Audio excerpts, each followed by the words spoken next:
Hombre, Paul, estamos ahí.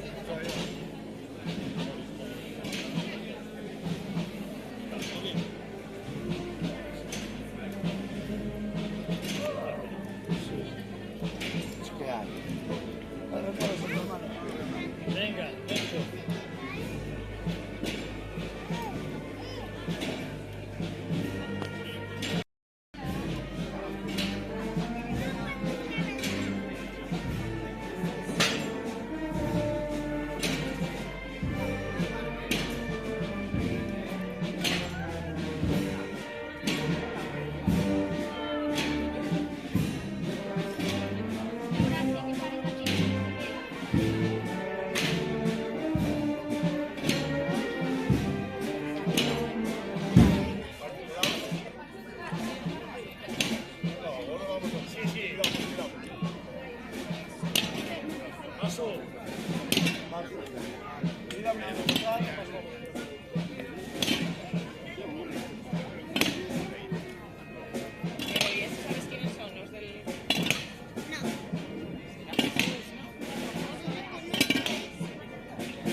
Hey, stopped raining. Well, stopped raining for a bit.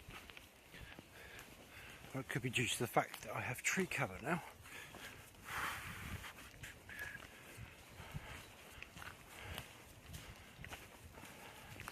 So last night in Betanzos, I decided to go for a Peregrino Albergue, Pilgrim's Albergue,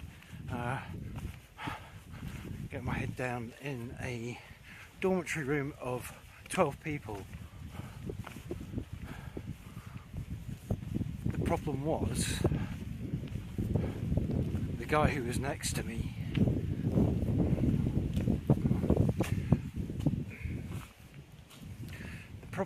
the guy who was in the bed next to me was snoring all night. So thanks a lot. I listened to you sleeping soundly. I had a sod all sleep. Bloody marvellous, just what you need when you're doing a long distance walk.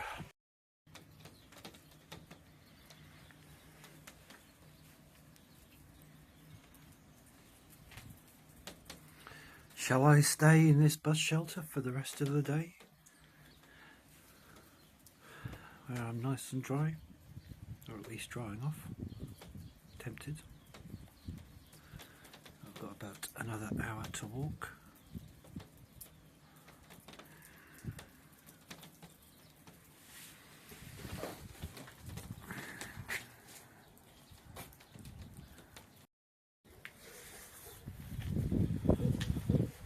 Right, come on, Miltech Poncho, do your stuff. Show me what you're made of. That's probably good. Right, all set, and here comes some more pilgrims just in time. Look at this.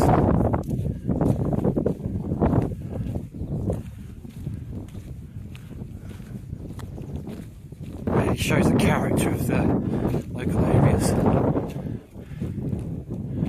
I hope you can see this on the video. Look at that. So there's two pilgrims up ahead of me and they just walk past all of this. I don't get that. I understand that people are in a rush, but still, take it.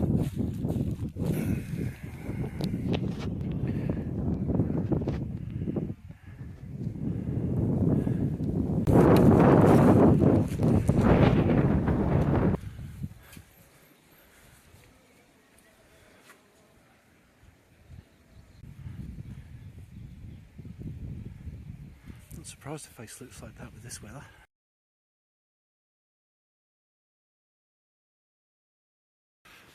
So here we are on the Camino, the last leg of the trek.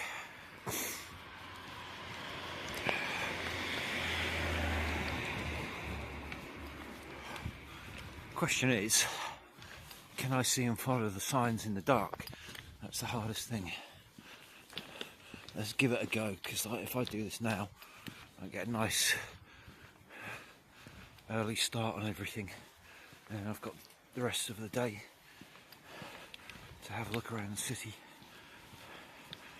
See this?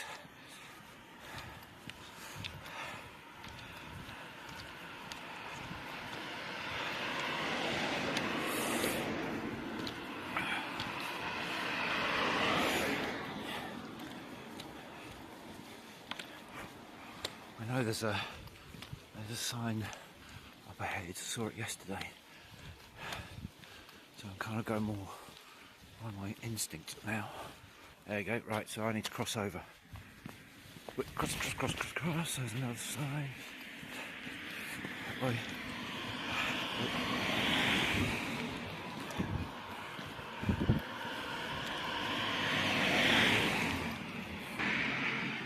Yeah. That's where I am, and that's where I'm just leaving.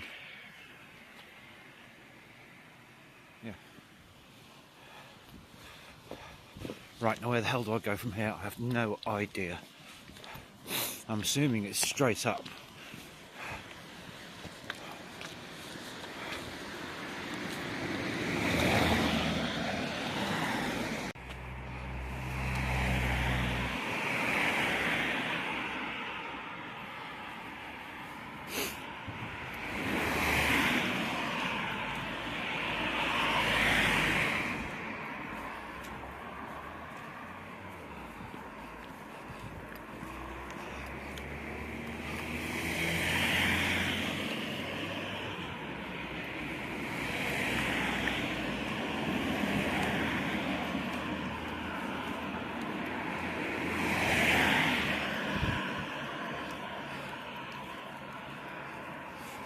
so walking the Camino at night when it's dark is the trickiest part, because it can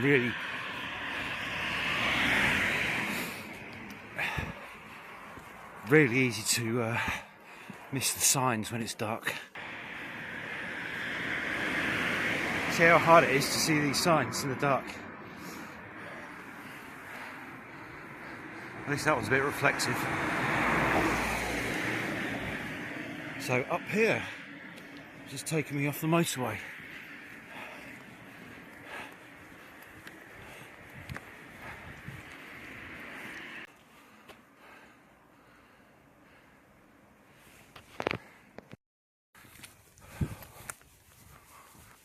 So walking the Camino in the dark, it's a whole different vibe. If you get a really early start, you get ahead of everyone, or if you're walking late, it's a bit more tricky. But if you like to walk on your own sometimes, it's good because you just get away from the other people for a while. It gives you a chance just to focus on what you're doing. Okay, this is looking relatively easy so far, which is good. See, another sign at the top of the road. You're not going to be able to see much. I can see a bit better than what it's showing on camera. But I just want to give you a taste of what it's like to walk a Camino trail in the dark. So yeah, we've got another sign coming up here.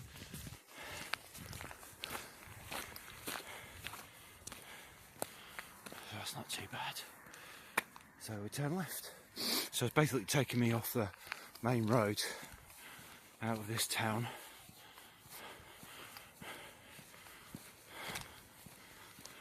Which on the one hand is good because it gets you away from the traffic, but on the other hand, as you can see after this street light, there's not much to go by. That's when you need to get the torch out with a torch on your phone.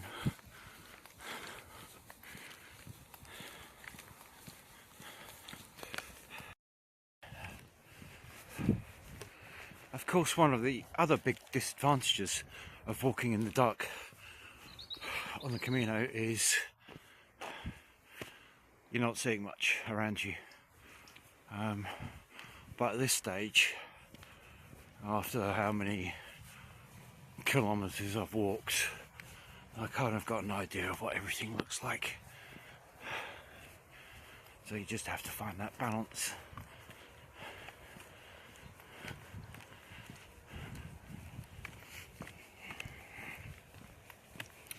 It's like I'm coming to a bridge over the motorway.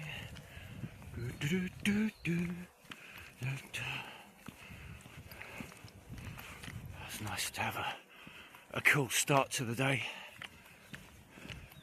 Also a dry one. The last few days have been pretty wet, and that kind of like sucks some of the enjoyment out of walking this when it just won't stop bloody raining. Okay, so we're coming to another sign, and the arrow is pointing to the left. Okay, that's not so bad. I said you really have to keep your eyes out for these. In the dark at least. Yeah, so as I was saying about walking the Camino in the dark, now this is a case of Google Maps fees the Camino way. This is where it can get a bit cheek clenching, because I check on Google Maps to make sure that I'm actually going in the right direction, but not necessarily on the path which Google Maps is leading me on. And then I look at the Camino signs, but the Camino signs are pointing in a different way.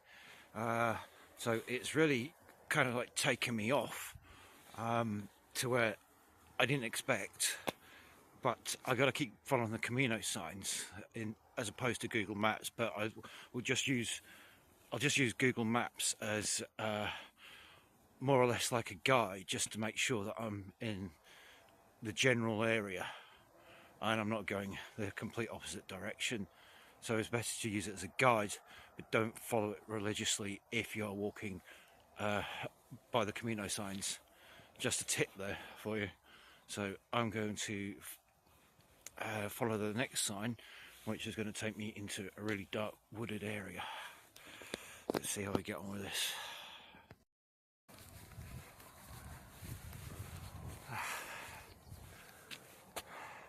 Street lights again.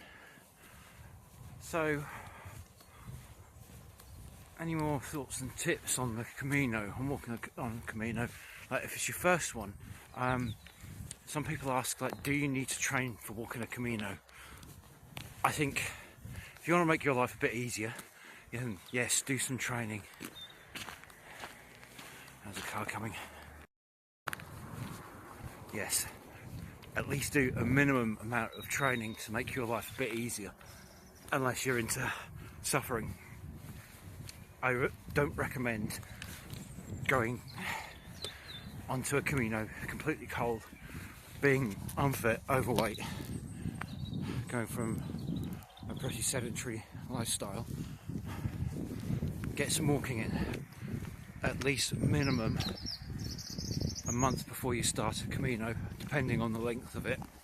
If you're doing one of the shorter ones, then yeah, maybe a month. And also, obviously, it depends on your fitness level to start off with, but just get some training in. Like, even if it's walking 5-10 kilometers a day,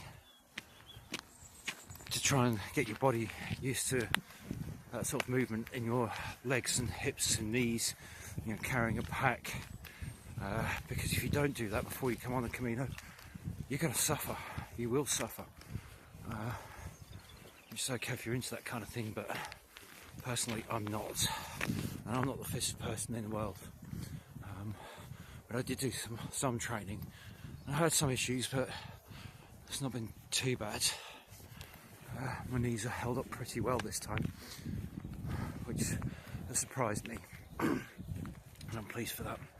And the blisters have been minimal. I had some blisters to start off with, but that was mainly my fault because I didn't have a chance to protect my heels. But once I got the protection on, I would highly recommend Compeed and the moleskin plasters. They're fantastic.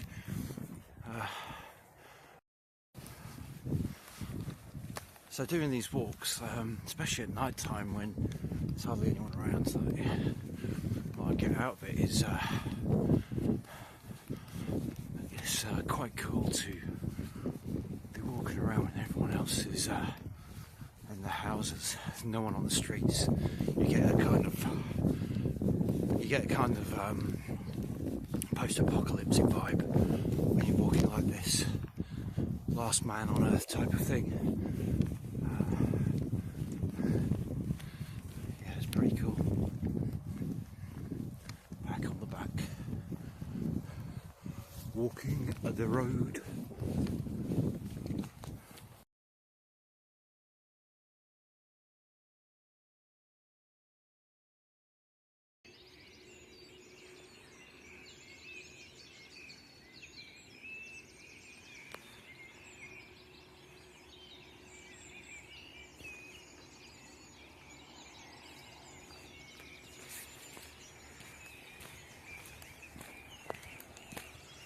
Wow, can you hear that dawn chorus?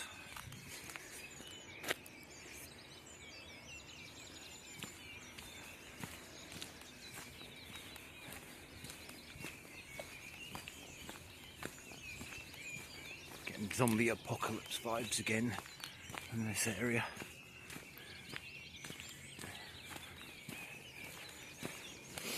As I get to Santiago, I'm going to start going through an industrial area.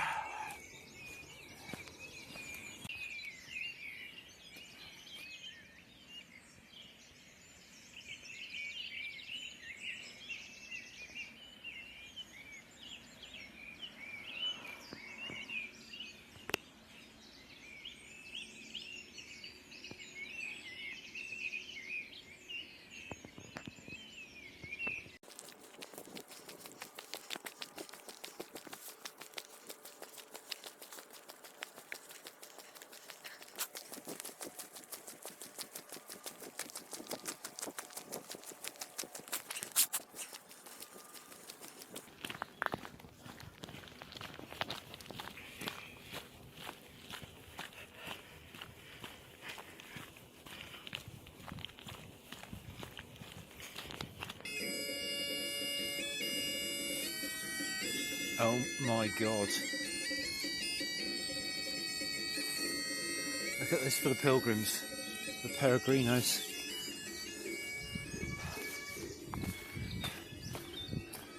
I love it. This I did not know about. However, I've got to resist temptation. But I love the touch of the music.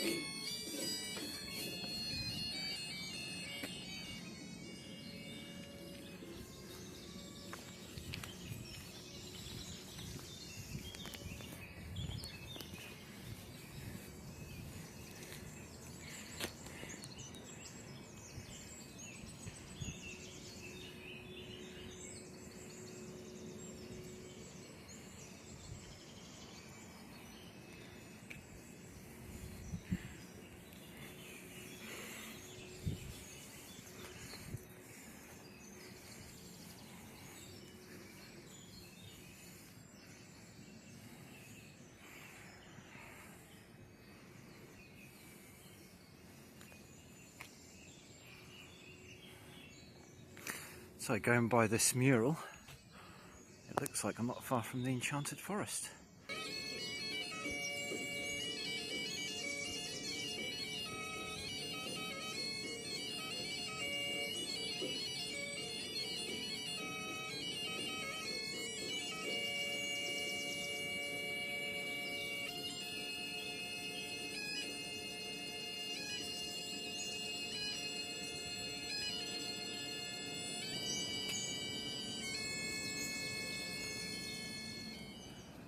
The question is, why is this forest enchanted?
I'm not really getting Enchanted Forest vibes yet. I need to look into this.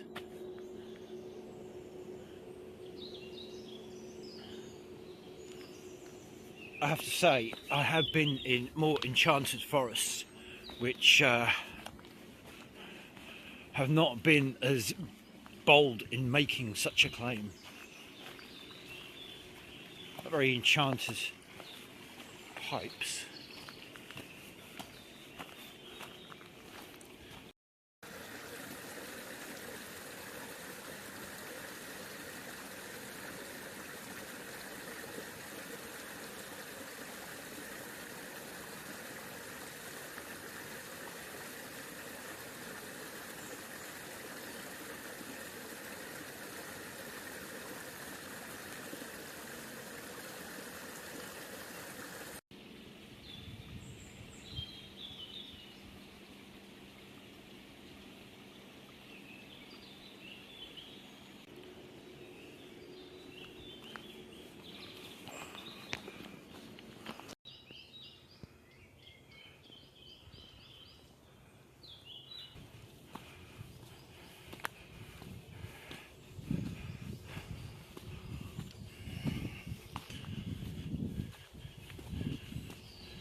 to Santiago.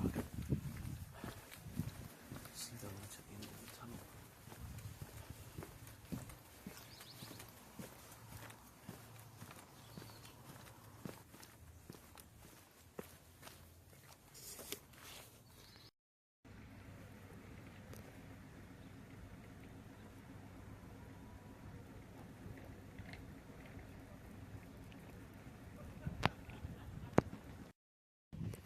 Oh yes, I'm so close to the city now. It's about time for an El McDonald's.